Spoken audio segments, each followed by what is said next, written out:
Hello there. My name is Vincent E. Thomas, and I am calling in from Towson, Maryland, the land of the Piscataway um, people. And this land was built by enslaved. Um, and so I just want to recognize that first as I introduce myself.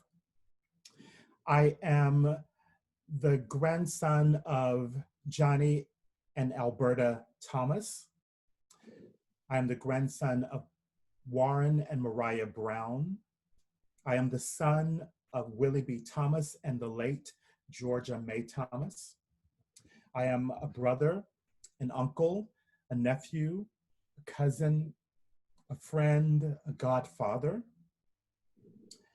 I am a Black gay male, an artist, movement practitioner. I am human. And my friend Nick.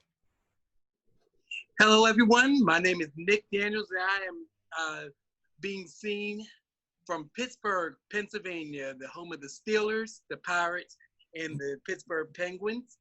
It is a huge sports town, and I am a huge sports person. I, too, am a Black gay male who I actually identify as transgender. And my story is an interesting one because back in the early 90s, I went to college with the idea of not to be just a dancer, but to be a choreographer and start a company. So back in college, I went to Slippery Rock University. I was also starting my company, the Dana Movement Ensemble, which stands for Dancers Against Normal Actions. In 1995, I got a little discouraged with funding and other things and the craziness of the world at that time, which is really interesting because the craziness of the world at that time is nothing in comparison of the craziness of the world at this time. But I folded my company back in 1995 and became a competitive drag queen, winning over 15 titles, both nationally and internationally. Fast forwarding on to 2016, I met with a wonderful woman named Janera Solomon of the Kelly Strayhorn Theater and in Pittsburgh, Pennsylvania. And she said, "Why aren't you dancing?" I said, "Well, I was discouraged," and I gave her the story. She says, "Those are excuses. I want you to apply for some of the programming." And so I did. And I actually got New Moves, which is a contemporary dance festival here. And I got a couple of dancers who I worked with because I was working at a restaurant.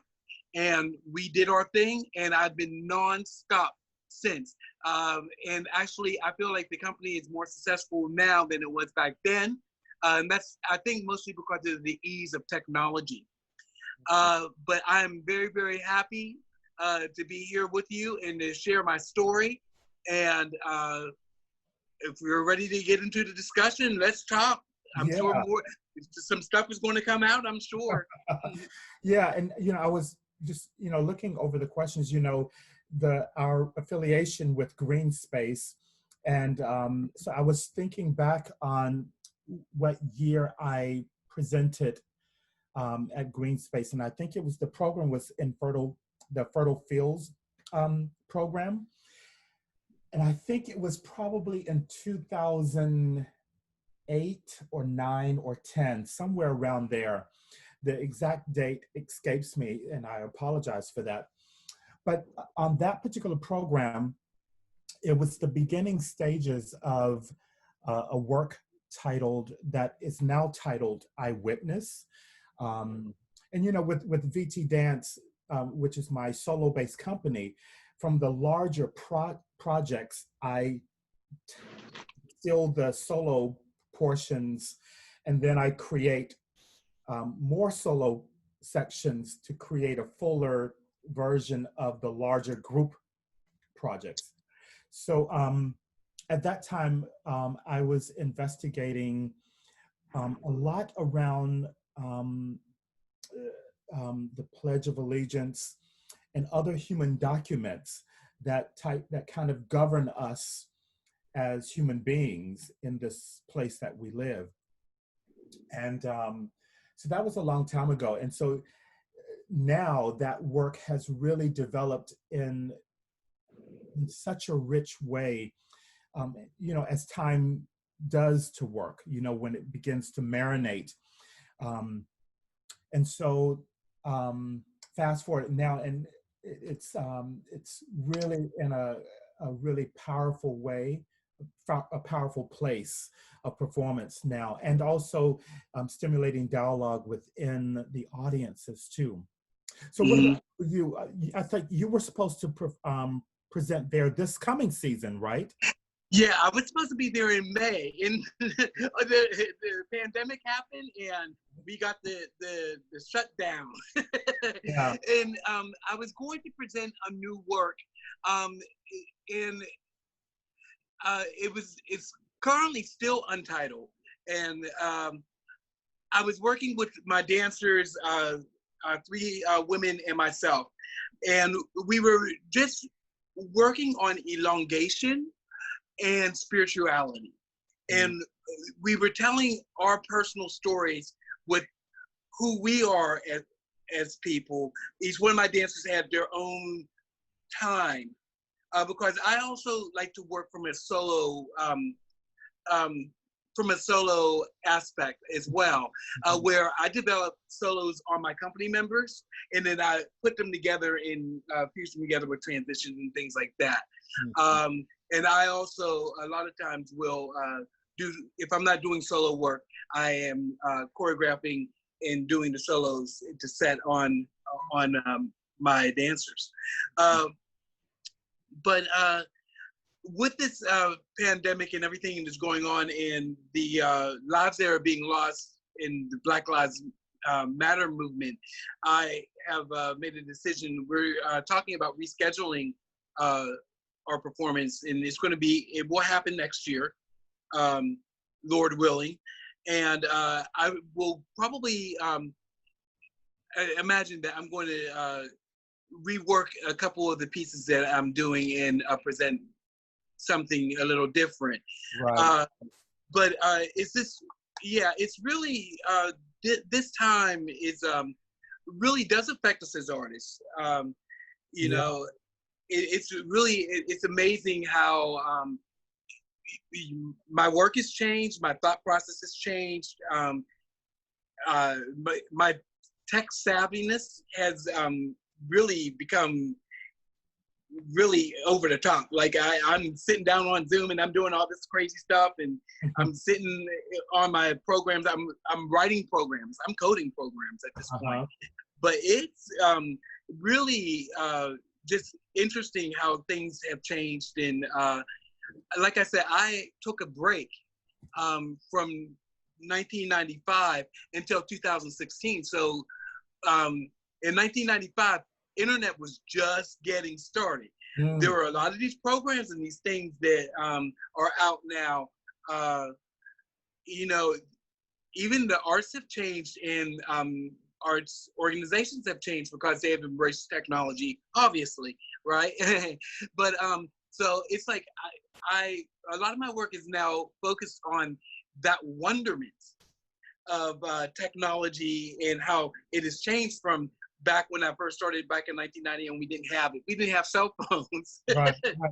you Uh, know. you- Yeah, that's really interesting to think about the pandemic in which we're living in, and also to think about our work before and even now. And you know, I appreciate you saying that, your way of working or your work has changed in that way. Is that correct? Yes, it is. Yeah. Mm-hmm. And as I think about it, um, I don't know how much my work has changed. Um, I think this pandemic um, strengthens even more the Mm-hmm. work I was doing and the work I'm really interested in, which is about people and the human condition, the human spirit. Um, yeah, and looking at or finding questions for the audience to ponder, to think about as they see work, from, you know, and, of course we get the question, what does it mean or feel like to be a Black artist during these times? And, my response to that at any time is, I'm an artist. And Mm-hmm. this voice that comes out happens to be a Black gay male whose experiences come through in the work. And so I was thinking about, as you were speaking, about how or if my work has changed. I think thematically, I'm still around those questions around the human spirit and the human condition, and how and why and where we live in this world that we're in, and how does change come about as well. So it's interesting that you said that,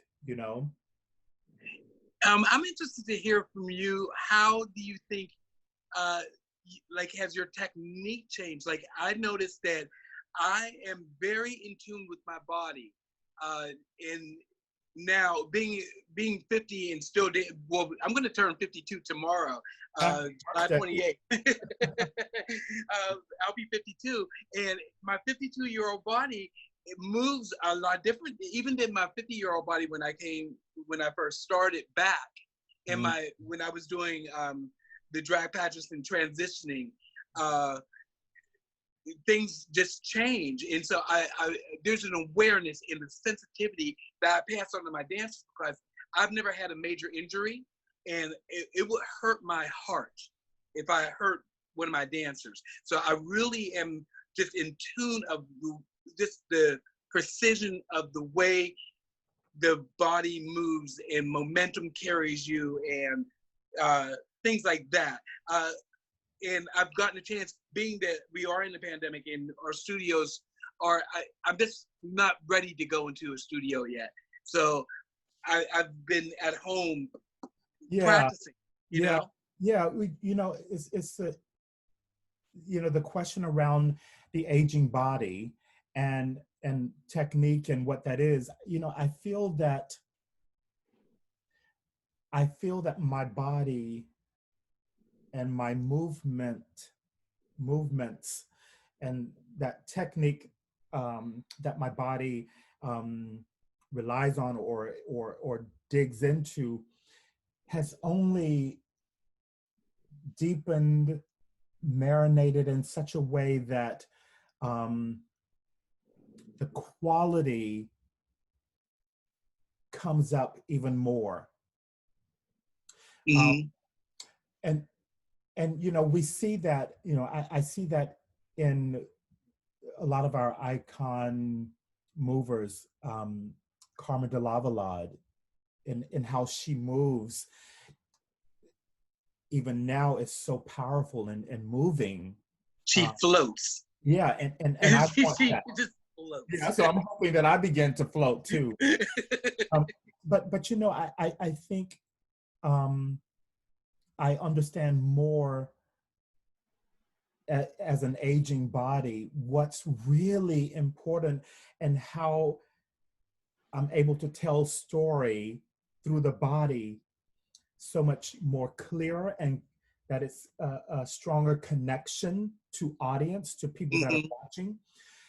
Like, I don't have to do 5 pirouettes to tell a story, but it could be in the way that the shoulder moves, or the way I move the head, or that goes deeper in. So when I think about technique, I only think about technique as a way of doing, solely identified with codified technique, because in this body, there's a wide range of expression and experiences. But I know with me, my dancing and movement technical history goes back to Soul Train, Solid Gold, Hee Haw, Lawrence Welk, American Bandstand, because and and those are the shows that I grew up with and Mm-hmm. dancing in my living room. So when I think about technique, I have to honor that place, which was, I was in my body then, in the Mm-hmm. most organic, natural way for me to be. And then later, as I learned ballet, jazz, tap, African, Horton, Limon, all these other codified techniques, it I approached it from my home place of being in my living room and moving my natural body. So, and that I believe has really helped me as an aging dancer, as an aging mover, because I know that I could tap into that and I rely on that at all times. That's really interesting because with me, I was always fascinated by the emotion and storytelling. Like I said, I really was centralized in my focus was being a choreographer and creating those dances and sharing my stories through the movement of the body and putting that movement on dancers. And for me, I was fascinated. I love Buto.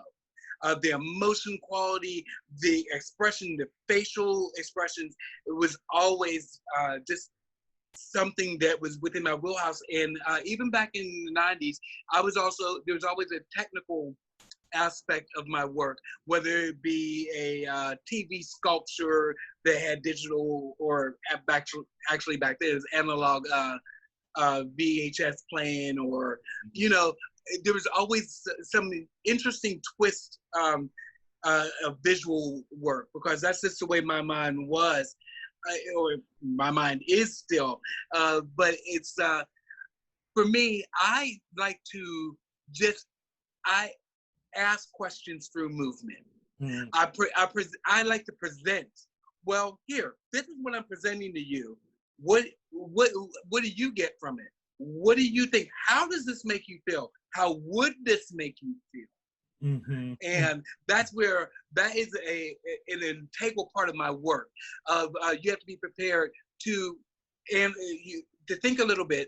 And I don't know how you are about this, but I like breaking that fourth wall. I like reaching out in there and just Yes, yes, now I'm incorporating a lot of text and I love the manipulation of text. Like you start off with a sentence and you just go with that sentence over and over and over again to make the impact or not, So that it's something. And I look back on from where I was back then and where I am now. And yeah, it's amazing. yeah. It's amazing. Yeah, and what comes to mind as you're talking about breaking that fourth wall, in the world that we're living in now, there's so many different walls that are put in place, either racial walls or socioeconomic walls or gender walls, and so um, I love being in a space that has no walls.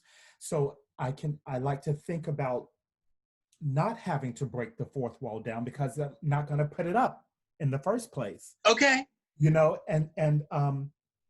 And not only that spatial wall in a proscenium space, but also thinking about these other walls and that we deal with as artists, as people, financial inequities, the racial systemic racism that happens within spaces, in art.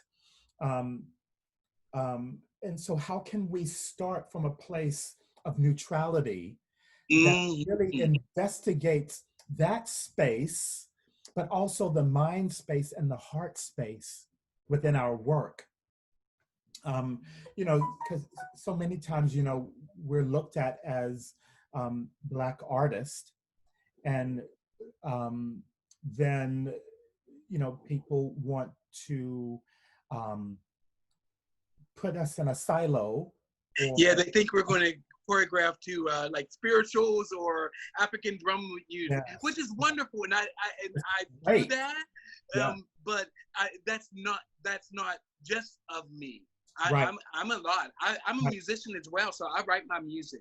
Yes. You know. We're so much more. Mm-hmm. So much more. And what I love about the work is all of that comes out, you Mm-hmm. know.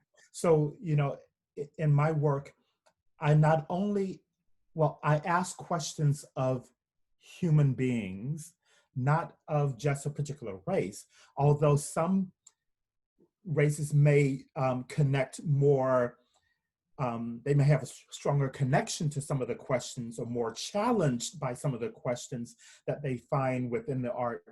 And that's all good. But Mm-hmm. for the human, it is for the human. So, yeah, I was just thinking about that as you were speaking about that fourth wall and how you love to break that down. And, I do too, but I also like to imagine it's not even there because Right. I can dream about a space that doesn't have it, you know? And I think that that speaks to our art and how the art transcends to audience and beyond. And it's great that you do your own music. I taught music in South Carolina for a long time before going to get my master's in dance. But so I'm a musician at heart. I love, that's what I see dance as. Moving the body is music in motion, Mm-hmm. the body.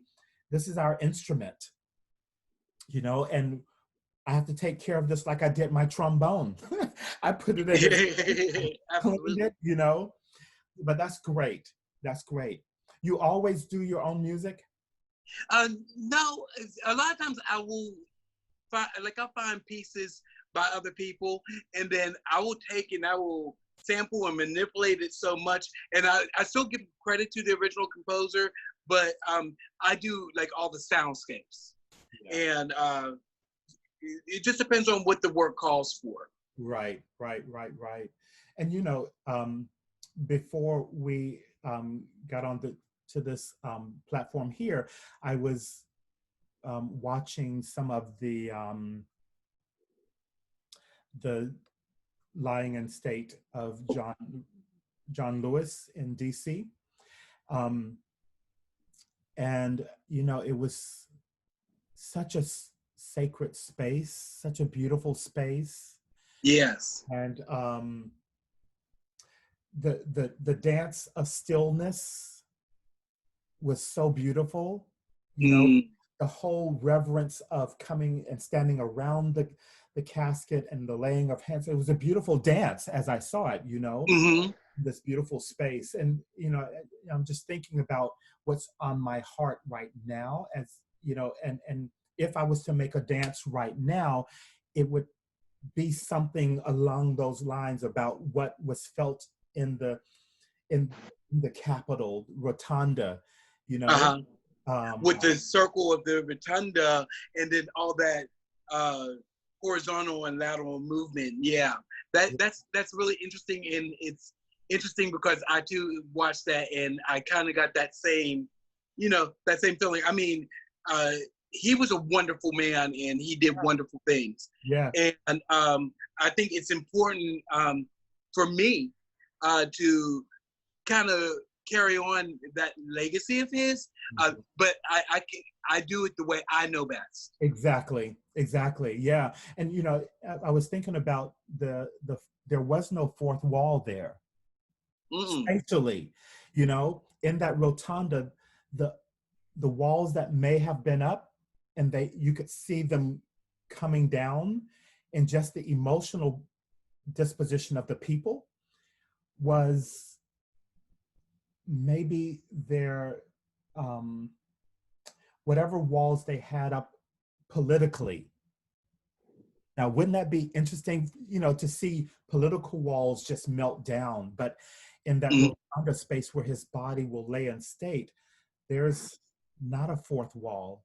It's such an openness, and it's such a beautiful metaphor about, for me to think about, to continue trying to go into a performance space and making sure it's that open. you know? Yeah.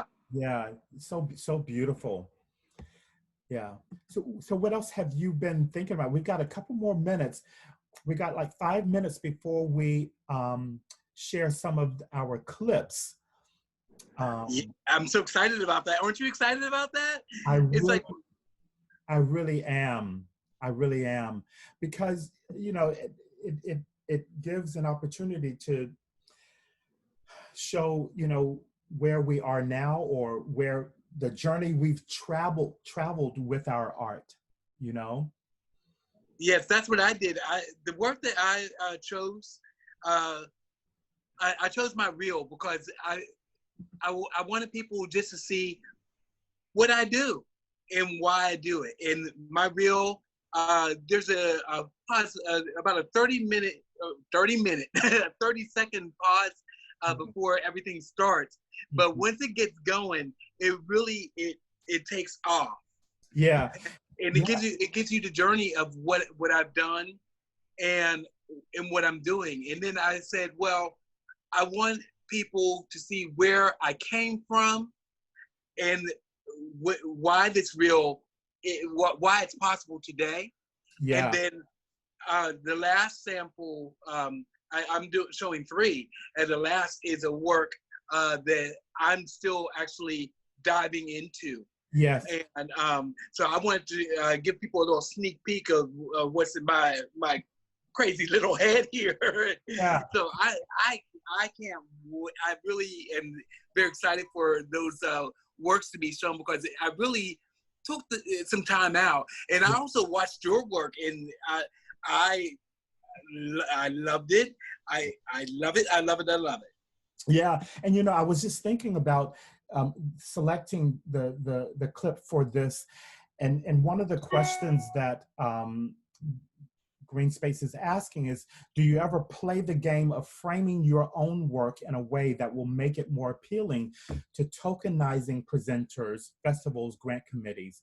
And but I see that as parallel of how did I choose work, or how we might choose work to show today, But if you just take like a minute or so to think about that question, like as I think about presenters, um, and if I, choose work based on whatever structure they have, and to answer that question, I think I feel like my work, there's a consistency to it in tone and theme that Mm-hmm. um, that I don't have to fix it in a way that it's tokenized. You know what I mean? Yes. And so, yeah. How about for you? When you're reaching out to presenters and stuff, how do you end up changing your work, or do they know you really give them a good idea of what your work is? With me, what I see, I am me 100%. Like this is what you get. So I'm selective about, like, the presenters think they're selective about who they present. I'm selected. I'm very picky about who presents my work. Yeah. Yeah. I don't want everybody presenting my work. So just as you are judging me, I'm judging you. If I'm applying for a grant or a position in a festival, I've read up on your festival, and I've seen some of the work, Yeah. and my work is as multifaceted as my life is. Yes. Oh, of And course. Yeah. there's a lot here. And it goes back to that statement about we are so much more, Absolutely, we are absolutely so much Yeah. more. We have about 30 more seconds, and I will just say that a lot of times with grants and things that we apply for, that language it has so much implicit biases embedded in the language that we Oh, really absolutely. make sure that we're reading with that keen eye. So I really appreciate you bringing that up. So you know what? We're at time now. We're going to just show some clips, and I'll show one of mine first. So I'll just set it up. And so this is an excerpt, or this piece is called Disland. And it was from my last season concert called In the Company of ... Moving Dialogues. And on this concert, it was a concert of all duets and a couple of solos, but all duets that were created specifically for this. And one of the collaborators was Michael Sakamoto. He was a Buto theater artist. Yes. Yes, and I love him. He's wonderful. Yeah, we did a piece about it was with Runchow Du and myself, about our grandfathers and our father figure. And then this piece that I'm going to share with you, it's called Disland, and it's with Love the Poet, AKA Michelle Antoinette Nelson. And with what we were looking at with this, I was really curious about Sharon and the Dap Kings. You know, they did a version of Woody Guthrie's This Land Is Your Land. And, you know, as we live in this country,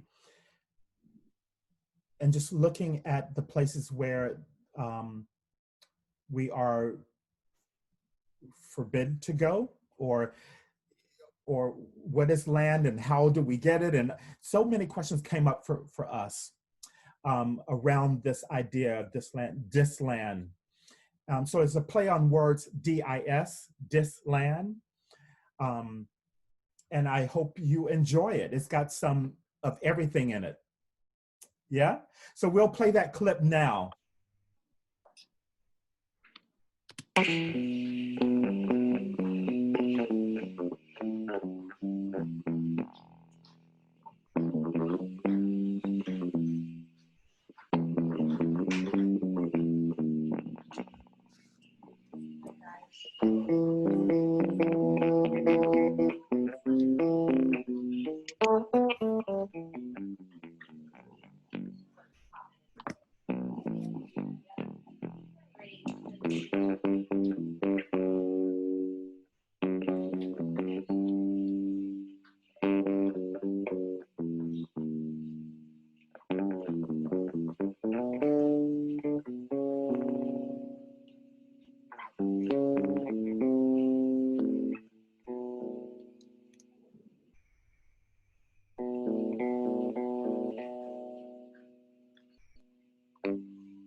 pledge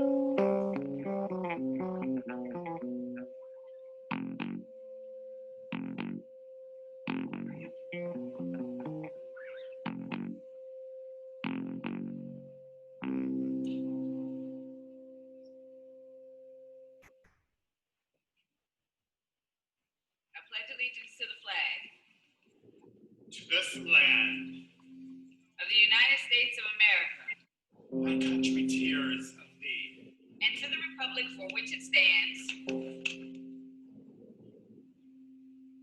oh beautiful for spacious skies, one nation, land that I love, under God, bought, borrowed, indivisible, cultivated, stolen, liberty and justice. Justice.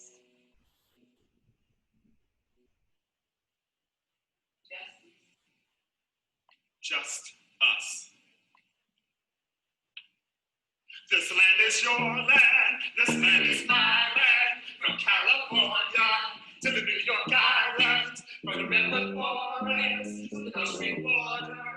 This land was made you and me. This land is your land, this land is my land, from California to the New York Islands. Sing it out, from the redwood forests to the Gulf Stream borders. This land was made you and me. Thank you, and you, and you too. Oh, it's you as well. And you too. Oh, you too, back there. Oh, you.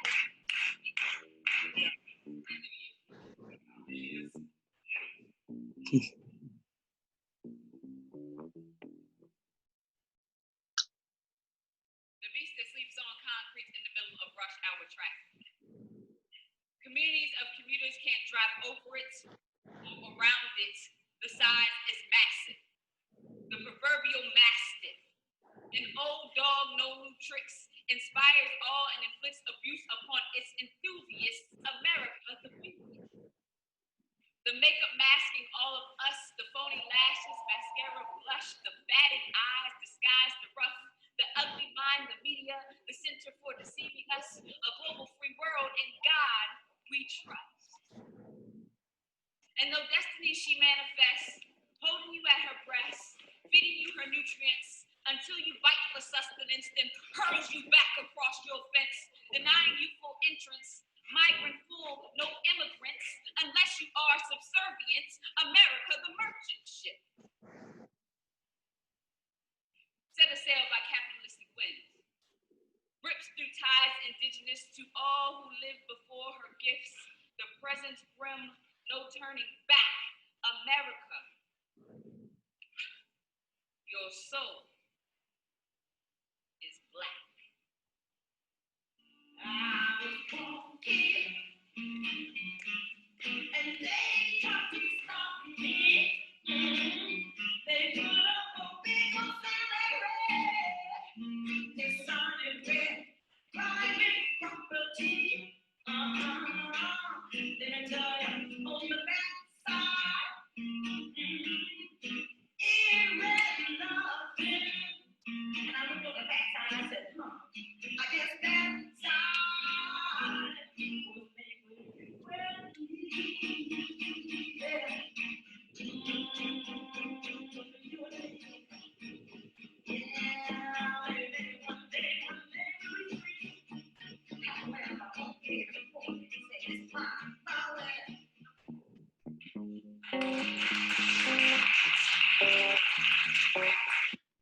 Okay, so that was the first installment of This Land, and I intend to make that into a much longer piece with some more sections into it as well. So what about for you?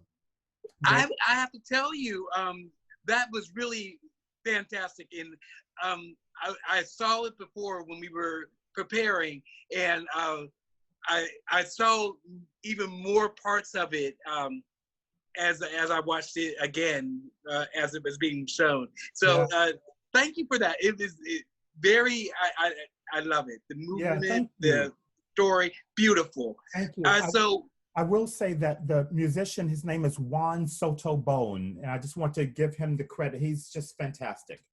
absolutely fantastic. And who was the dancer? She's a spoken word artist. Her name is Love the Poet, AKA Michelle Nelson, Antoinette Nelson. Wonderful. Yeah. Absolutely wonderful. So what I decided to show today, we're going to start off with my reel. And so the reel just gives you like a sampling of works. In my reel, you'll see a highlight of which piece is being shown at which time. But it includes Sissy, which was, which if people are like, what is Merit Ever I? Think of it backwards and then you'll understand. When you see it shown, just look at it and then you'll understand exactly where I'm going with this. Mm-hmm. And then I decided to show a little bit of my group work, Folk Dances of a Nucleic Village, which highlights the griminess and funkiness of the world of today. And that was presented in Ryan Arts Center here in Pittsburgh, Pennsylvania, and actually been touring internationally. Lastly, Take My Hand. And that was the first piece full-length piece that I did upon my return. So in the reel, that's what you will see. Great.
In what will go down in history as the greatest demonstration for freedom in the history of our nation.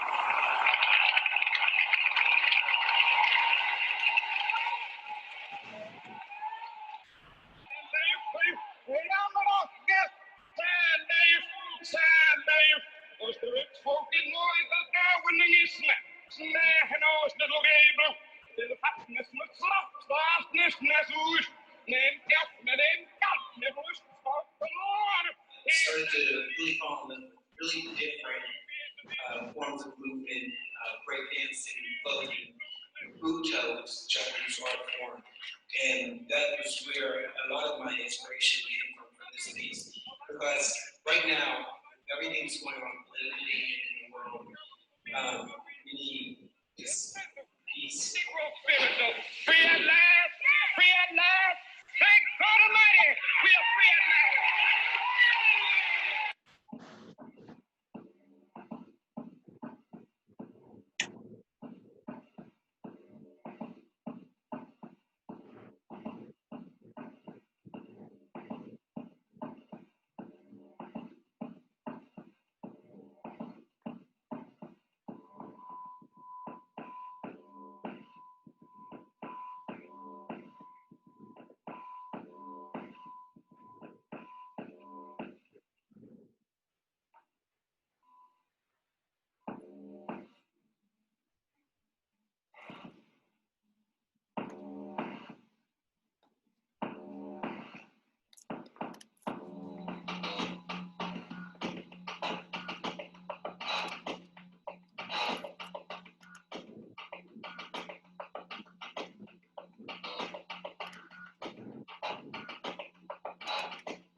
hard to explain, but it's like I see movement as a color within music and other things like that. That's part of my creative process.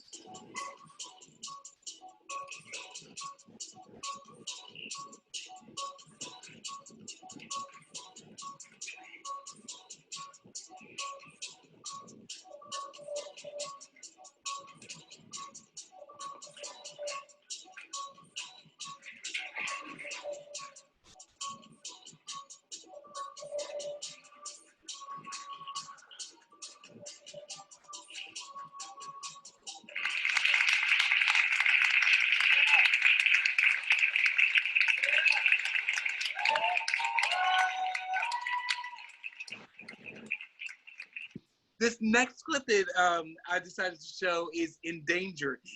What's really interesting about this is that this was one of the first pieces that I choreographed as a solo and then developed it onto my company. I choreographed it in 1991, and you're actually going to see a staging of it from 2019. What's really interesting is that I blended the original video in with new video. So that's something to look out for. I hope you enjoy that piece. At the bottom of our news tonight, there's been a new animal aimed at directions falling off the face of the earth. Yes, young black teenagers are reported to be the oldest and newest creatures added to the endangered species list. As of now, the government has not made steps to preserve the blacks. When asked why, a top law official adds, because they make good sense.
So that was just a little clip of that. I have to say that that was performed for Dance Africa Pittsburgh, and that was presented by Legacy Arts here in Pittsburgh.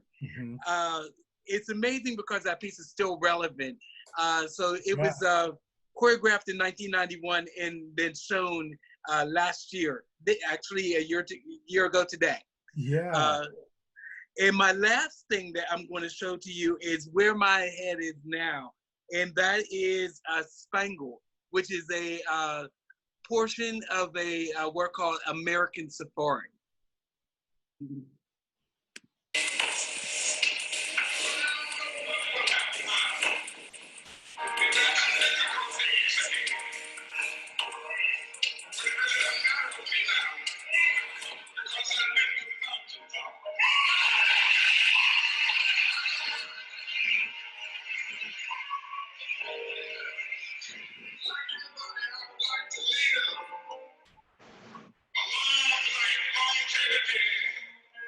this place. But I'm not concerned about that now. I just want to do God's will. And He's allowed me to go up to the mountain. And I looked over, and I seen the promised land.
Okay. So there you have it. Yeah, yeah, it's just some beautiful, beautiful messages and beautiful work. You know, I love the Nessun Dorma, the Puccini. That Yes. yeah, I just love that. And you know, during the second clip with the mask, I was just thinking about, you know, how apropos that is for like what we're going to be dealing with going forward in this pandemic, and how to be back in the studio space and dancing, and how does that also impact and inform what happens on stage as well. So, you know, you were already thinking about that. And, you know, I love the image of I thought it was a target. Mhm. Yeah, It's a target. and that was done in 1991, and just really looking at the relevance of it. You know, and I'm just really struck by, of all the clips that were shown of your work and my work, Discland, all of the work is so relevant still. Hmm. And yeah, I love that about art. And you know, I think that is inherently embedded in what and why I do, you know, I feel like we do what we do, because Absolutely. it's speaking not only to today, but it also speaks back years from ago from today, and how it might speak to the future. Absolutely. So My dancers pick on me sometimes because they're like, they say that I have these premonitions of what's going to happen. And one of the dancers who danced in folk dances, she's like, who would have thought that 6 months after we did this piece, we have to wear a mask out in public, and the uncertainty of how long we're going to have to do that. yeah, that's so true. You know. Yeah, so you know, Nick, this has been really a fun and energetic and engaging time to sit and chat with you again, and I look forward to having more conversations with you. Absolutely. Yeah, it doesn't stop here. yeah. You know, so you know, I'll say a couple of thanks, and then you can have the floor to say. as well. But I just want to thank Green Space and Valerie for having this platform and hosting us today. Valerie and I go back quite a ways. We go back to the days of ADF back at Durham, North Carolina, years and years ago. And so it's really great to see that, you know, we're still connected in an artistic and also a human way. So, but it's been really my pleasure to be with you today, Nick. You as well, absolutely. Yes, I met Valerie in Honolulu, Hawaii. We were performing for the Small Place Dance Festival. Yeah. And we just gravitated toward each other, and we realized that we were staying in the same place. And so I definitely have to thank her for giving me an opportunity to show my work. This is a goal of mine, to present work in New York. And so I'm just very, very happy that it wasn't exactly the way I wanted to do it, but it's getting done, and I will see everyone in next year, 2021. Yeah. And so if there's one word that we can leave the listening audience with, just one word, what might that be? For me, my word that I offer is grace. My word is hopefulness. Great. So thank you all for listening, and we look forward to being in the space with you, a real space, but this virtual space has been amazing, but thank you for being with us today. Have a great rest of your evening. Thanks so much. Thank you, Nick. Thank you. Take care. All right.